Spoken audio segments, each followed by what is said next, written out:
बहुत समय पहले जब संसार में अधर्म बढ़ चुका था, तब भगवान विष्णु ने अवतार लिया श्री कृष्ण के रूप में। मथुरा में कंस का अंत करने के बाद जब श्री कृष्ण ने धरती पर शांति स्थापित की, तब उन्होंने यदुवंश के लोगों को लेकर एक नई नगरी बसाने का निश्चय किया। एक ऐसी नगरी जो न केवल समृद्ध हो बल्कि अजेय भी हो। कृष्ण ने समुद्र के तट पर गुजरात के पश्चिमी किनारे पर एक भव्य नगर बसाया, द्वारका।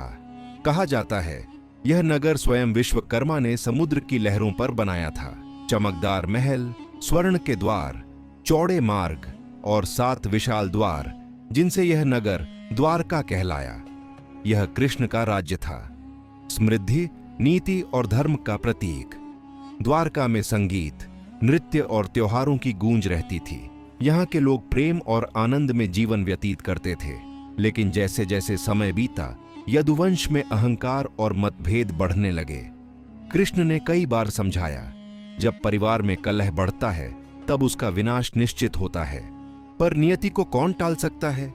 एक दिन एक साधारण विवाद ने विनाश का रूप ले लिया। यदुवंशी आपस में लड़ पड़े, हजारों वीरों की मृत्यु हुई। कृष्ण ने यह सब देखा और समझ गए कि अब उनका कार्य पृथ्वी पर पूरा हो चुका है।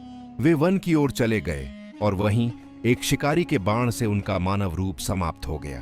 कृष्ण के देह त्यागने के बाद समुद्र धीरे धीरे द्वारका की ओर बढ़ने लगा। कहा जाता है लहरें मानो अपने स्वामी को अपने साथ ले जाना चाहती थीं। पूरा नगर अपनी भव्यता और सोने की चमक के साथ समुद्र की गहराइयों में समा गया।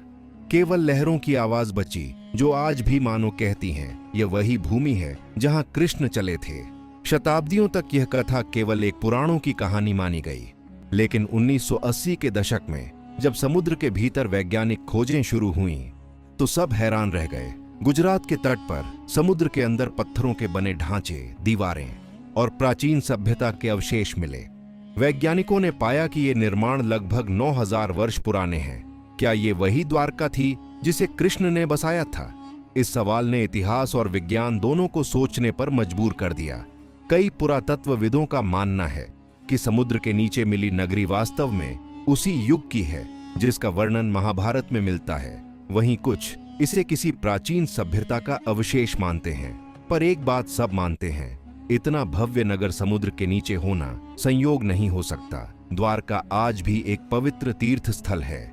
गुजरात का आधुनिक द्वारका शहर उसी प्राचीन नगर के तट पर बसा है।